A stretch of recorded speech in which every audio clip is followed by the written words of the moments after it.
Okay, welcome to the October 29th HOPWA Workforce Coordination meeting. I don't think we have anybody new here today, so we can get right into the agenda. Mark did copy the agenda pieces into the chat, but I will still share it on the big screen.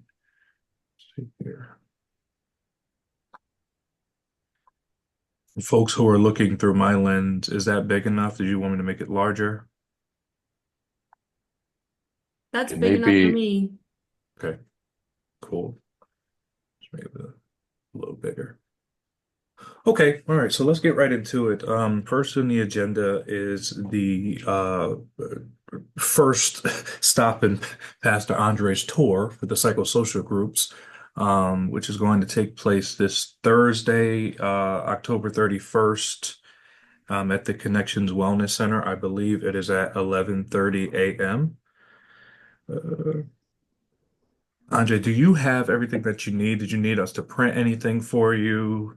I do not have the flyers, the information that Angelique was supposed to get to me. Okay, we'll make sure you get that. All right. And if there's any other information that outlines the direction that we are actually heading into, um, I think Okay, most of it okay, is on the flyer. But if there's anything else that gives us, information about that'll be fine. okay. That's not a problem. I'll make sure that you have that. And you and I, if you have some time before we go to the event, we can touch base and just make sure that we have the right questions and all that stuff. But we'll make sure that you have everything you need as far as the flyer, Mhm. what to say, what we're looking for, so on and so forth. I know that they are anticipating Good. your arrival, so it's going to be a good time. Amen. Well, it only makes sense to go next. Inviting John from the Gay and Lesbian Chamber to the next meeting. Rich was talking to us about that. He's going to pop his head and talk to John. But if everybody is okay with it, I'd like to invite him to the next meeting, which would be Tuesday, November 12th. And we can put him on the agenda at the beginning of it if it makes things easier. Obviously, if he has any schedule conflicts, we'll adjust to what he can do. But does anybody have any objections over inviting John from the Hartford Gay and Lesbian Chamber to the next meeting? No No, no, objections. no objections. Okay. Okay, perfect. Okay, so I'm gonna let Angelique in.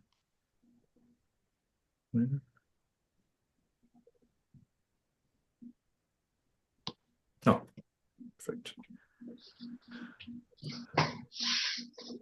Good morning, Angelique. We were just going over the agenda. You didn't miss much. Pastor Andre is going to attend the first psychosocial group at Connections Wellness Center this Thursday at 11:30 a.m. Um, and next meeting, we're going to bring John from the Hartford Gay and Lesbian Chamber to our meeting. We'll invite him to the meeting so we can see how we'll work together. And if he is okay with it and if he is on board, um, we can go attend the next chamber meeting. And yeah, we'll take it from there. I just wanted to get the first rotation of these things done. Oh, go ahead, Erica. I just had a quick question before going back to the psychosocial group Sure. related things. Is it the plan for you to also attend the PEC meeting next week or Actually, the same? we don't know that the PEC is going to be meeting next week. We just got finished getting a person who's going to be the facilitator, and we Mm-hmm. were discussing back and forth how we want to introduce him to it, introduce him to the planning council. Period.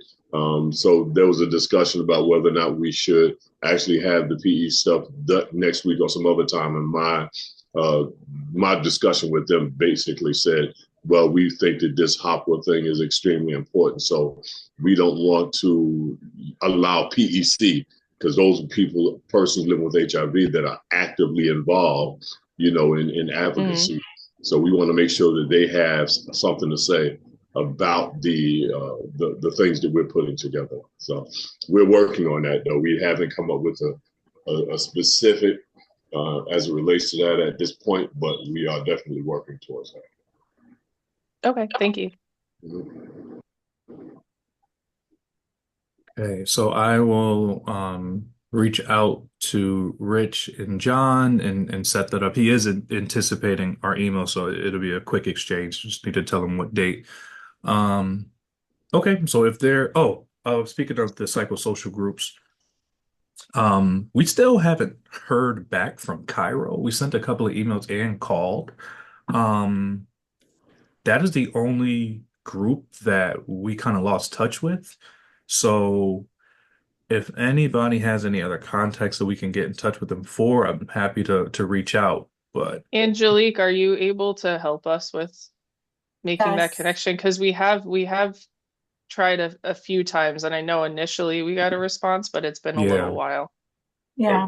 So let me follow up with Maria Lorenzo. okay. She was out sick for the last 2 or so weeks. Oh wow. But I'll follow up with her. Okay, perfect. Yeah, we're ready whenever they are, so that works out.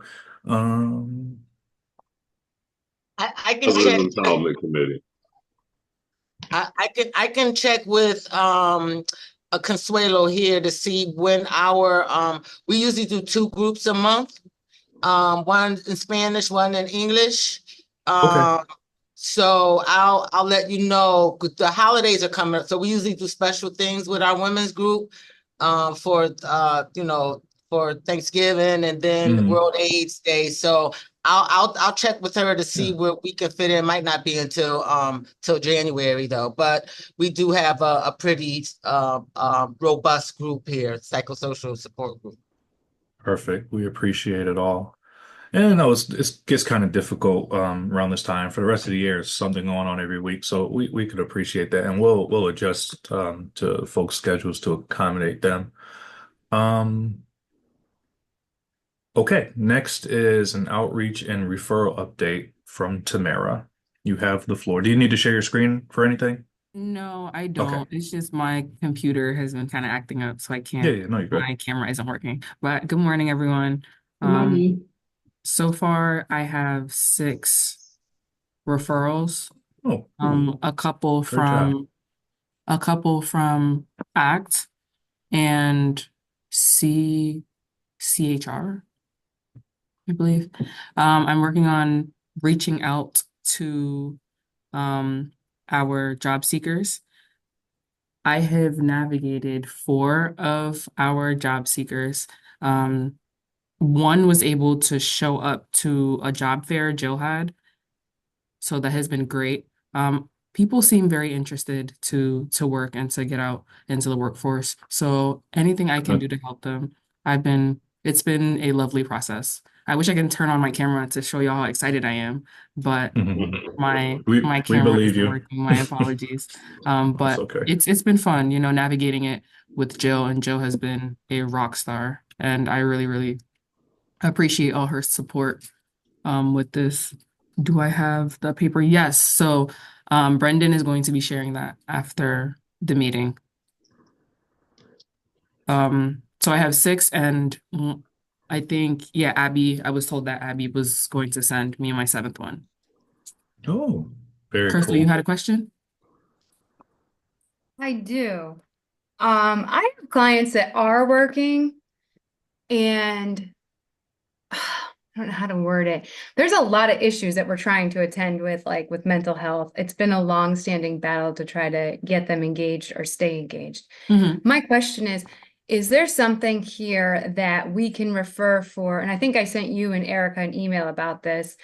For somebody, let's say, that has a lot of appointments, works at, like, let's say, well, in my client's instance, like an automobile, like a dealership doing like Mm-hmm. detailing.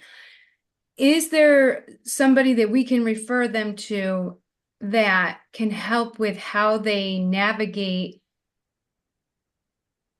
talking about what their needs are based off of their medical or their disability, while also trying to stay employed? Do you know what I'm trying to say? Like what their rights are. You know what I mean? Because like a lot of these places, they have time off, paid time off, but they Mm-hmm. really strong arm these people and they really, I don't know what the right word is. use or hold their job over their head, essentially saying, "Oh, you're not really that sick. You should come in," or "You're just anxious. You That should sounds come in." It's illegal. very, Yeah, right. what's that? Mhm. That sounds illegal. Can we do a Right. And this training on that? continues, right, but this Mhm. Yeah. continues to happen to this Right. guy. Now, I Right. know there are serious mental health that he needs to take care of, and we're working on that. That's a meeting him where he's at, rolling Mm. with him. He's in and out. He was in for a little while and was doing really well. There's lots of layers to it, as we all know. But the fact remains, he's still working. He owns his own home. Like, this is somebody we want to keep in that situation, but we also want him to maintain his employment and take care of his health and not negate that. Is there something with this program that we can refer, and maybe somebody can help them, because there's only so much I can do. You know what I Right. mean? I have a question that you say that he's looking for housing or it's He really, has his own housing. He owns his own home. oh, oh, Yeah. okay. Yeah. But we have over here in Shadow Oak, we have the community health workers that they're very good, try to get in referrals and try to the things done. If the mental health is already in place, that he already have a psychiatric, he have a clinician that he can follow or he's He, following. well, he does, but he goes in and he goes out. I've almost got him to sign back up again. And I've almost got him sort of talked into trying telehealth for his work schedule, because it's very difficult with the hours that he keeps for work to be able to get mental health. And he's very picky about where he goes. He's not like your typical, you know, he's not your typical client. So that's why I'm like, Saying that over here in the Shadow Oak, we have a clinician that they sometimes work to 6, 7 o'clock during the yeah, night. he won't go to Hartford though. He's out in Manchester. And he's No, been the gamut. See, he doesn't like a lot of the bigger clinics, if that makes sense. then it have to be with a private one that you can find, like a That's what we've been working on. He did find somebody at CHR for a little while, but then it got a little chatty with the person and, what have you. So again, it's not that he's not willing, it's just finding the right person. I get that on a But it very seems real like your level. question, Crystal, is more so on Not the about mental employment health. side of I've got things. that. Yeah. Yeah, Yeah. I've So got the mental health piece. Go if there's anything to support and help somebody when it comes to I guess communicating their needs with their ahead. employer. Communicating their needs with their employer in such a way that it doesn't impede everything, their ability to work, or that their status or that their disability is like used against them. Do you know what I'm saying? Could be in the area of the mental health and of the primary care provider, that they can offer some kind of help with medical assistance. Like, for example, look like he's working, but he don't need it. But sounds like he's taking medications, he's focusing, No. taking the medication. And then there's one of the things that you can start working out. Like we can talk over here, we refer sometimes to medical assistant that he can get the medication sometime, or someone can see him on time. I don't know, because look like it's more mental health that he don't follow with medications and for be stable. It's not the mental health piece. I can handle the mental health piece. He's gonna Right. do what he's gonna do with that. I'm specifically asking, this is a man who, even with all the mental health issues where he ebbs and flows, he still manages to hold on to his employment. His stress comes from when he needs to go to appointments. How can he talk to his employers to know what his rights are and also get what he needs, which is his paid time off, without it being held over his head that maybe he won't have his job when he comes back? So he needs to know about what his employment rights are. I put the mental health out there because I know that part of the reason is his mental health and his anxiety around this, and he needs somebody to work with him Hey, on hey, his rights. Crystal. Yes, I So, saw that. you did. Okay, Yeah, wonderful. I was just making I'll sure. reach out to her. Thank you. So you're Uh, talking about coaching? maybe he needs some kind of coaching job. You know, Margarita, they're actually, Jill put in the chat that she's going to be able to work with Crystal on this. So hopefully Okay, she thank you. can navigate with And her I client. just want to underscore this concept of accommodations, which I think is central here. Jill, can I put you on the spot to talk about what you're referring to? Oh, are you Yeah. still having Yeah, no, I'm audio? good. I'm good. Yeah, absolutely. I think that just a little refresher course, both Tamara and I are here, to be able to serve as navigators to resources, whether we could do it ourselves to help you all or refer you to an expert if we don't have the expertise to help you. That's our role in this project. So please reach out to us. I don't know if this should be part of our training series. If you want Mark and I, Sylvester, to work on a short training that we could do virtually on accommodations for a general overview to be able to like lay the field, lay the playing field for your clients, customers, job seekers. Um, we could certainly do that. But if not, in the meantime, you could just reach out to Tamara and myself and we'll work with you to help your customers. Okay, I see a couple hands raised. Just give me a couple of moments. I just want to get through the rest of the agenda and then we can open it up at the end just so we don't keep folks Hey, longer Brandon, I than. wonder if we should actually though, because this is a really, Oh I, yeah, we I'm, can. I just have one more thing before Also, we get to that part. Brendan, can you just unshare I don't think we need to have the We're agenda good? up the whole time Okay. because we're having a lot of conversation. I feel like it's a little bit. this is good stuff. Okay. Yeah, no problem. We can get into the only thing I had in the middle of that was just a reminder, I have that Mercy Housing job fair next Thursday.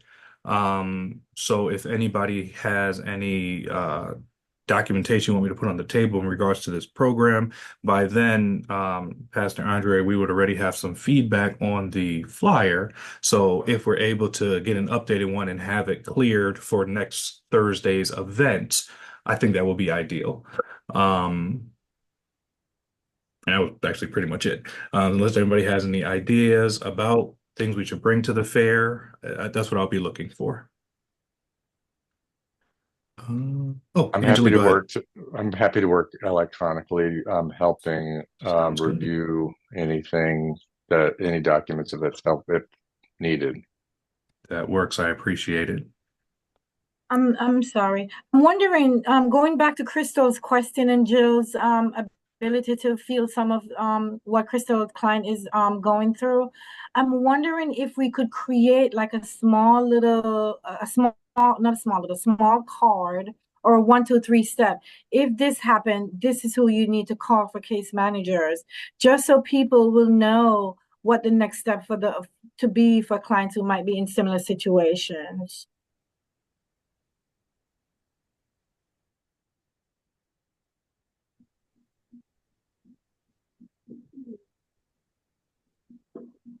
Sitting there talking to him on mute. You mean like I know exactly what you're talking about. It's called something, but I know exactly what you mean. It's like a printed do this 1, 2, 3 small card that fits in your wallet or your Like pocket or something like that, right? Yeah, okay. a Descade. Yeah, that makes so much more sense. Yeah. Yeah, I've seen those before.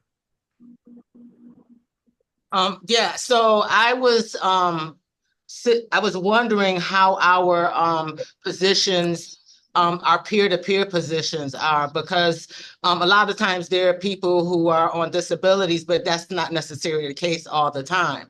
And do they get paid time off? Because, listening to Crystal, there's a situation where the person is not going to appointments that the case manager is setting because they want to go to work, and this person is not on disability, and they want to make the money, but they're in an environment. I'm saying, girl, you're in an environment like go to your appointments, like you're with people who's going to applaud that.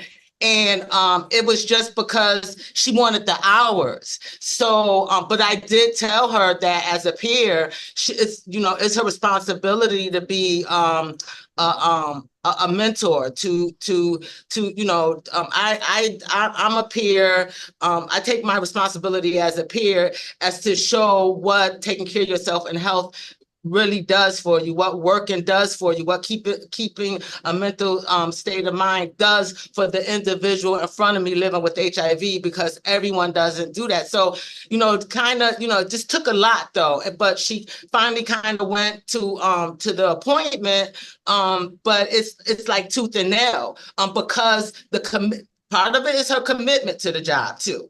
But also it's her hours that she's trying to reach as well. And she's actually living in she's working in an environment where it's okay.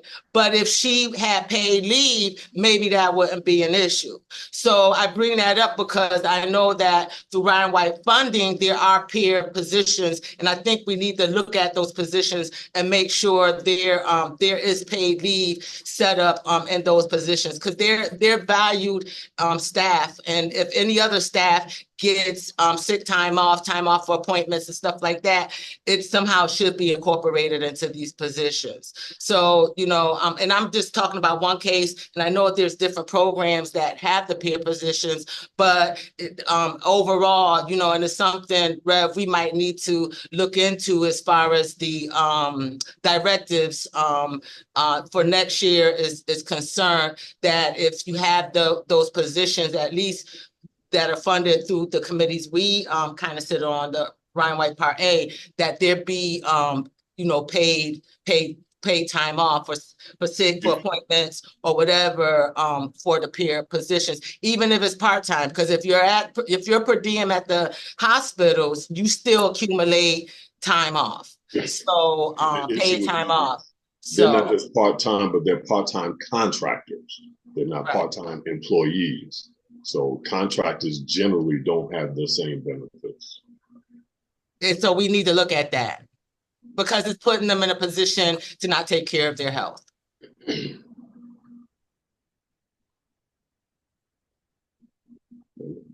Oh, one other thing, because I saw marketing there.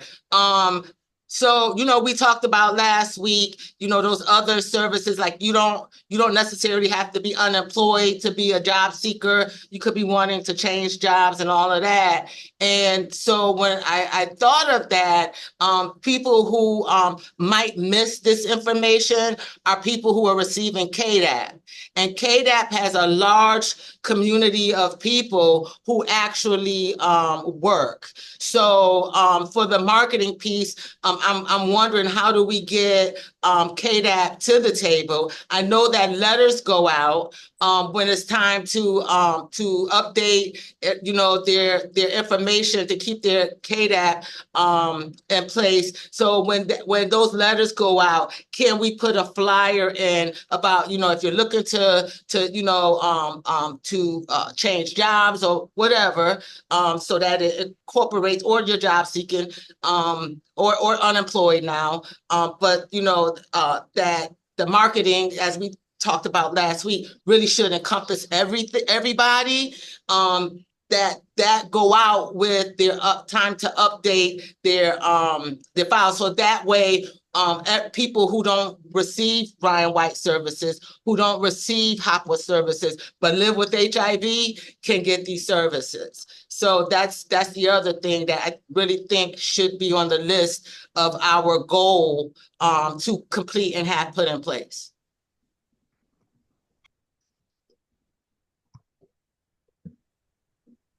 That's it for me. Jump in. Sure. Danielle touched on several of the things that I was exactly hoping to talk about, including number one, the importance of this program to folks who are working, who are not unemployed, but may absolutely need this kind of focused support and services and information, including about their rights and protections. I also wanted to focus on that specific individual that Crystal gave some information about. From the perspective of an employment counselor, my thoughts are to learn about the current job that they're in, to gain a sense of their feelings about that job and about their being in that job long term.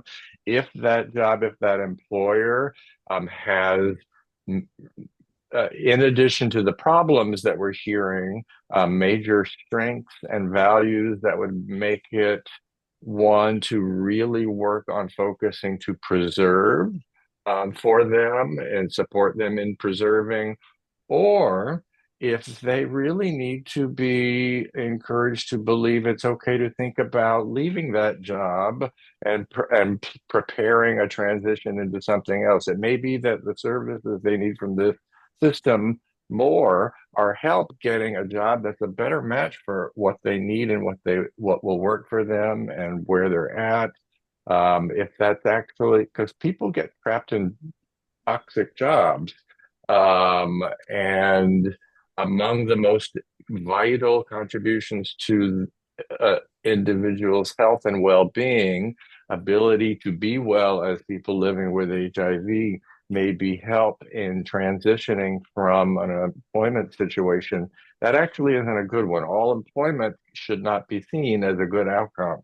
And so we also need to recognize that our services, our resources, our support may be needed by folks who are working, but need help to transition soon, at some point in the future, to something that is more sustainable, that is better for them on multiple levels. I really love the idea that Jill floated of providing training on accommodations, on reasonable accommodations for workers who are eligible for them, which include people with disabilities and chronic health conditions covered under the Americans with Disabilities Act. This is legal foundation for understanding your right to and requesting accommodations when you are capable of performing the essential functions of a job. If you can get accommodations that are defined as reasonable for an employer, and most can be. There are many that can be determined that will work that way. Folks need to be empowered by an understanding of their just fundamental basic legal rights and protections as workers. I don't know how often that information is shared in the community so that folks, I would suggest that in an initiative to encourage more people living with HIV to consider employment, understanding your power in this brutal economic and social structure is an important piece that for many people might unlock a readiness and willingness to take steps, especially with an understanding of where the resources may be to help with support and assistance. We're not looking to expect people to become legal scholars to be able to advocate for themselves without assistance and support and guidance. So I think that that's a great thing. I also want to talk about very specifically the focus on peers. And I think in the agenda, the plan is to allow some time to talk about some specific planning of training and other events. I'm super excited to hear from Tamira that there's now a cohort of folks who are moving in work with her. That's really wonderful and encouraging. But Crystal, I'm wondering if this has given you a little more of a sense of, as this developing foundation matures and ripens, and everyone has a better opportunity to understand how it can work. That there is knowledge, there is expertise, there are legal rights and protections, and there are options. My guess is if this individual, under these constraints, has been able to keep that work, that they're capable of jobs that may be elsewhere if that were to be what might actually be the best outcome for that individual is help getting out of a situation that's just not really working and will not work. Um, Sometimes there's, as an employment counselor, sometimes I'd work with someone and we determined that actually finding a way to make that situation work well, work better is the best outcome. But sometimes the best outcome is navigating away from it into something else. I don't disagree with anything that's been said. I think one of the things that people tend to get themselves into, and I think many of us here sitting at this table do, is that we get ourselves set into a lifestyle with different cars that we drive, homes that we live in, states, cities, and we become accustomed to it. And then when something happens and it throws a wrench into things, we desperately will take whatever we can to hold on to it because that's the quote unquote American dream or what have you. And I think he's young. He's only a couple years younger than me. And, I absolutely feel what he's saying. He's trying to desperately hold on to the things that he's worked so hard to have. And in the job market, the economy, his health, there's certain things that I would love to see him do, but like he's held on the best that he can, but nobody's really had the time to sit down with him and say, hey, there could be a better situation where you could still make this money. You might have to let go a little, but you can always build back. What you can't always get back is your health. That's a really tough thing. And I get it as a 40-something-year-old woman in this workforce myself. That's a tough and bitter pill to swallow. And I unfortunately don't have the time to really sit down and tease all of that out with him. I would really need to depend more on the mental health and this kind of a situation. You know what I mean? But I see where a lot of really good things could happen if he connects with the right person here, if he connects with the right person in mental health, and they all can drive the bus together with him. Do you know what I mean? But yes, I see exactly what you're saying. I think that it's a lofty goal, but a worthwhile goal. And it will never look perfect, but at least it will be something that gets us driving all on the same bus in the same direction at some point in time. And I think it starts with the case managers. If we don't believe that it's going to work, then how are we going to instill hope in other people to make it work? So I'm willing to work with whoever, whatever I can to kind of help them. So I'm grateful that he is working with you, that he has a case manager, because I'm guessing that the majority of folks who may have a similar profile may not be in case management if they're currently working. Um, Among the reasons why I think that's so great is because it absolutely is the case that, from my perspective, personally, that if he can get mental health counseling in place that works for him, my own mental health counseling is an integral part of my ability to be doing what I do. And I I do not want to undervalue that one iota. And so that may be a critical pillar to have in place to keep this house upright. It may also, if it were the case that navigating out of that job soon or at some point may be the best outcome for this person, having a chance to really learn about and understand that there are options and how they can work and what resources and supports are in place to help ferry him to what would be the next thing may actually also help mental health in the time period where he's needing to cope with the current status of yeah. where he's at. Um, getting access to experts, getting access to help, understanding rights and protections, understanding the range of options that may actually work for him for alternative employment may contribute to mental health. If you feel a little more hopeful about how things may work, that can be a tremendously important factor in your own mental health.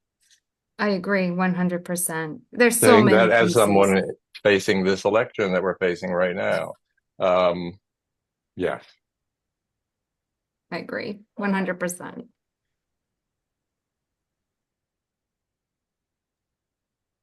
Okay. This is probably a good time to segue. I mean, we kind of talked about it already, but next thing I had on the agenda was the list of trainings that Mark and Sylvester sent out. I shared it after the last meeting. Do folks have a chance to take a look at the list? Do you have any ideas? Do you have any ideas that's not on the list that you think that we should consider organizing, both virtually and in person?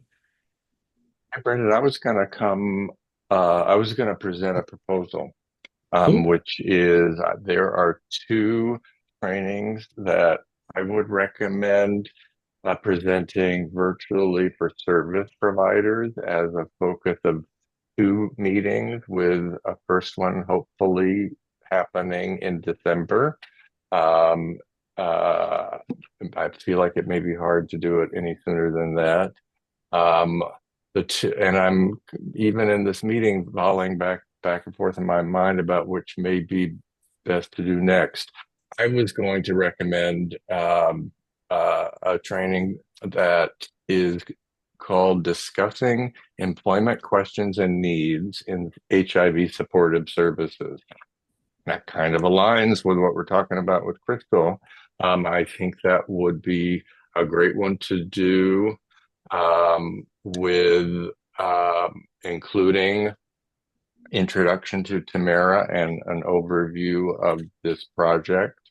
The other one I want to recommend having on the runway, um, and hoping to include at least Danielle and folks that may be recommended by her and others as panelists, would be a training that we do called Best Practices for the Employment of People Living with HIV in the HIV Workforce.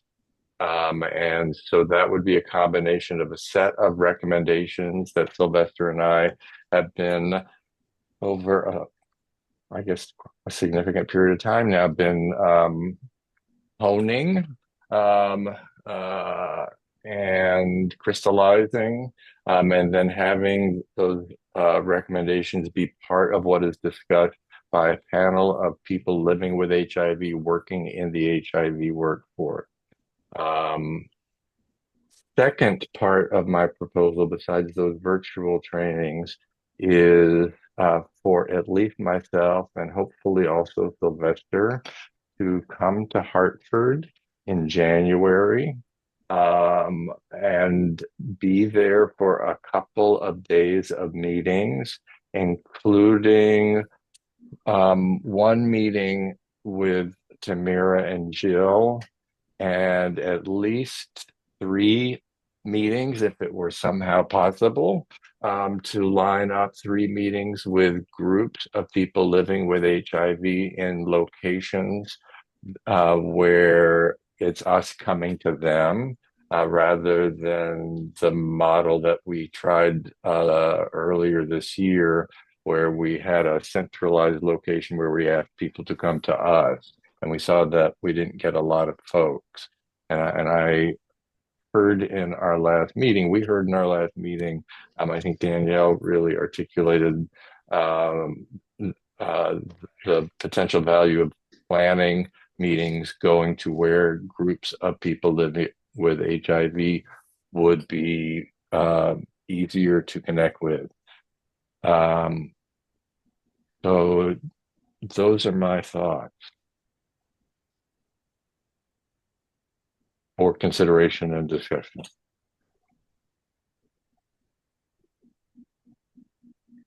So The only thing I have a little bit of caution about is December. For anything to happen in December, because it's usually a very short month, given that we have the Christmas holidays. And I know that we have some other things going on in December in the TGA. So perhaps Brandon and myself and Erica can try to corral what is happening or existing already on the calendar for us as a TGA wide event, and then share that with you so that you can see if there's any place to plug something in, because I don't want you to put a date in and then people are so Absolutely. busy with the holidays that we don't get the turnout that we're looking for. And then regarding the two of the three meetings to meet people where they are, I think that's a great idea. We could use two of the more robust wellness centers, which is one in New Britain and the other one in Hartford, to have two out of the three meetings, if those two sites agree for us to do that.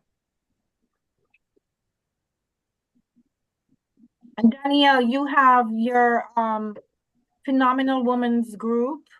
I Yeah, don't know if that's another location where yeah, it I might already be mentioned. viable. I already mentioned that, but it's more than for the groups, it's more than if the site accepts it. It should be offered to the people in the group, because we don't do anything without the okay from the participants in our group. So it just can't be just because, you know what I mean? They have to agree to it. Yeah, absolutely. That's why I said, if the sites agree to it. And then I don't know, we don't want to leave out the housing programs. There are several housing programs that might have clients who are still wanting to level up on their jobs.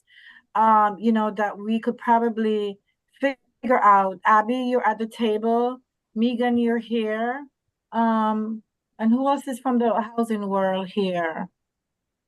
Well, Cheryl's also here. But Yeah, so perhaps there could be some conversation with housing folks, and so that this is not just heavily a Ryan-wide thing, because it's not really a Ryan-wide heavily. It should be split down the middle. That the conversation is had with the housing folks so that they can bring folks to the table as well that we traditionally would not have had access to. Sounds good.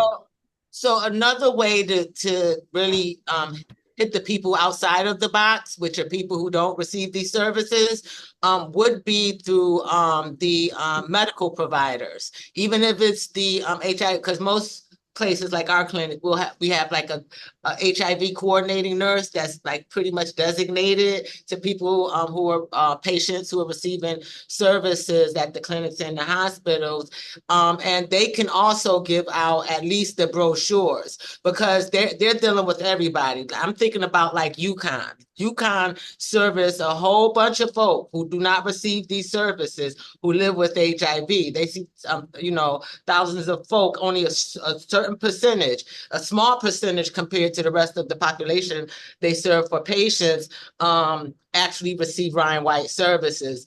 So I'm thinking that, that would be, it doesn't have to happen now. We could start with getting KDAP on board, but next maybe even at least providing the medical providers with the information, to those folk who may need some type of help changing jobs or whatever, for their income. So that would be another way to market it as well. So it can't be the end all be all, the case managers, which a lot of times with new initiatives and even quality improvement projects, but case managers who already got or even your community health workers. I don't know what you call them, the workers in the HOPWA community, but already stretched out with things that they have to, the paperwork alone is atrocious. And then I could just imagine when you go on the housing side, you add that to it, it's crazy, right? So I just want us to think outside of the regular way that we've been kind of doing things and hold other people who have access to patients and people living with HIV to incorporate them in the marketing and getting this word out, because it will stay very small if we keep it so closed, you know what I mean, to HIV service providers. It's not going to grow, because out of the over 10,000 people in Connecticut live with HIV. Maybe a quarter of them are in the Brian White system. So we just really got to look outside of it. And those are people who are working or looking to change jobs, or, may need, what Crystal was saying, are scared to even ask for time off, and they have paid leave. You know what I mean? Like they need this type of care too. So I just ask that we, continue to just spread it to how we're marketing it, and not just, fairs where we're inviting people who are already in the Ryan White system to, but those other ways that we can really, address people who work and have been working and just really need these services as well. And maybe suffering. That part, most of all, because people do feel stuck, as you all were talking about, and jobs and stuff like that. You know what I'm saying? My mama always used to say, never stay where you ain't wanted, or you feel like they don't want you. Leave, but when you have bills to pay, you know what I'm saying? Danielle, just so you know, in the back end, we have been, at least my office, we have been trying to reach out to the hospitals to figure out how we can better partner with some of those other community health workers in the community. And I know I found out that there were 20 of them between Hartford Hospital and St. Francis Hospital. And so we have been inviting them to join us. Like some of them will be coming to the PrEP event on the 4th over at Amplify. So as we try to kind of pull them out a little, and hopefully some of them will come out for the December 2nd event, kind of introduce them to the Ryan White world and the HOPWA world. They will get a better understanding of how to make the referrals to Tamara. And we've been asking if we can go in and, provide some reintroduction to the Ryan White programs so we can update them on some of what we have to offer. I haven't gotten a date back from those two hospitals as yet, but the conversation just started recently. So I'll have some updates later on, making sure that they too know what's available in our network that can benefit the clients that they come across in the community as well. Should we maybe take 5 minutes and make an announcement at Monday's CMTI, since so many of the folks will be in the room? I think that's a great idea, and we should probably come.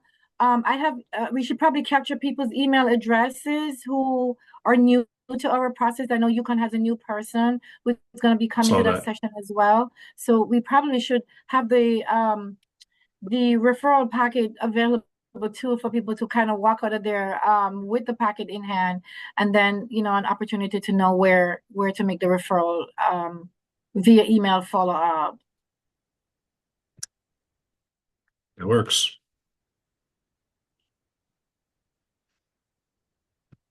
We can do that. Yeah, not a problem at all. And we'll have those emails. I took a page out of Angelique's book by using Eventbrite. It actually gives a lot of free tools. So we'll probably keep doing that. But that's neither here or there. But yes, with all those folks in the room, I mean, we're almost at 50 people. Just to put things into perspective, CMTIs, we're lucky if we hit 25, 30. I mean, not in a good way, it still fills up our room. But since we're opening this up to all the parts of Ryan White, the prevention folks, I capped it at 60 because Amplify is not that big, but it's not too small. I want people to be comfortable. But by the end of today, we will hit 50. I think my last update I sent out was like 47 people or something like that. So it's a good space to do that. And when I do the introduction, like I do with all CMTs, I'll probably have, Tamara come up there with me or something, but we will not miss that opportunity. And what I'll do, now that I'm thinking about it more, what I'll do is I will create a QR code to put up on the screen and people can just get the information there. And I'll do that very same thing next Thursday at the Mercy Housing one. So I'll create the QR code for folks who may be interested service provider wise or client wise, and it'll just automatically save their information. I tried it out this Sunday at the Yard Goats event, the trick or treat one, and it worked. So I had the QR code, went back to the computer, and everybody who showed interest, their name, email address, all of that stuff showed up. So that might be something that we can see some success for, even if they don't know the level of commitment right then and there. We can at least have the names to build a updated listserv. So that we will do on Monday.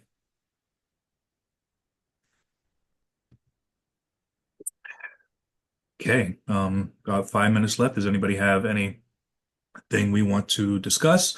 Or in your emails, you do have the updated form. I sent that out while we were on the call, so everybody should have that. I also That's wanted the. to, Go ahead, I T. also wanted to add that Jill and I did create an ROI, so we can also attach that to the referral form. Cool. Okay, sounds good. I was just going to update too. I know we talked about this in the past at some point of having bus passes available for folks who may need them for that transitional period or anything like that for those who are referred to Tamara. So we'll be having those as moving forward, I guess, as soon as they come in. So that's exciting. It sounds Folks, like we need to be putting out blasts regularly about this too, within the network and outside the network, because I don't know if people know that the bus passes are also available for this Well, component we as well. don't have So, them physically yet, so I don't want to say, hey, I have them right this second, and they're not okay. physically here, but the fact that we're going to have them is what I'm sharing with this group here. But yes, I agree with you, Angelique. We can have open communication with everyone and send emails, but I also don't want to do it so frequently that people are just ignoring, because there's sort of that line, I think, of how many times we're sending stuff in those listservs. And I mean, there's a big push in the housing arena for employment now too. So we're getting like loads and loads of announcements for work fairs and stuff like that through the CAN system, the Coordinated Access Network system. Like there's a lot coming through when it comes to employment. So there's other things that our people can go to too. Yeah, we did ask too, since we have other meetings with folks like from Journey Home and whatnot, that whenever they have events that involve anything having to do with the workforce, I know that there was something about landlord engagement and stuff too, but that they send flyers to us so that we can incorporate it into anything we're sending out too. Yeah, and I know we released something about, are you enrolled in the workforce training program where you can get some rental assistance too? I don't know if folks have seen that as well. Perhaps for next steps, Angela, I'm sorry, I'm looking at Mark's question about scheduling for December and January. Angelique, do you think that you could, I guess, are you saying that you wanted to talk with Brendan and I about things that are scheduled in December, and then we can Yeah. so then we would then communicate with Mark after that of what availability looks like in December, because Yes. he did toss out December 12, 12th. 16, 17. I'll write those down so that I can have them in mind. And I'm not sure when Reverend McGuire is going to go to the other sites. So we have to bear that in mind as well. Okay. And when do you think that we could have that figured out by, Angelique? After 10 o'clock, we could probably just try to schedule something for either later today or tomorrow. Okay, have a conversation. So hopefully by the end of this week, Mark will have a clear idea and can get back to you on the scheduling of the December session, if that works. And that would be great. And I realize, especially planning travel, that if it so it sounded like it didn't seem out of the realm of feasibility to schedule multiple meetings during a 2-day period in January. And if that is a realistic prospect, um, I'd recommend, I think probably the third and fourth weeks in January are best, just thinking in terms of the holidays and uh, the start of the new year. But the second week could work also.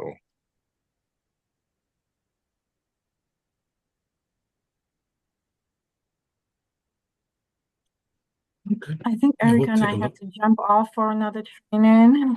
I know it's right at 10 o'clock. All good. All right, folks. As always, keep a lookout for the minutes and the uploads. It's all in the Google file. And feel free to reach out if you need anything. And if not, I'll talk to you guys in 2 weeks, unless I see you before then. All right, guys. Have a good one. Thanks, Thanks, everybody. Feel everybody. better, Thank you. All right. Brendan. Appreciate Thank you. it. Thank you. Thank you. Yeah, feel Appreciate you. better, Brendan. Thanks.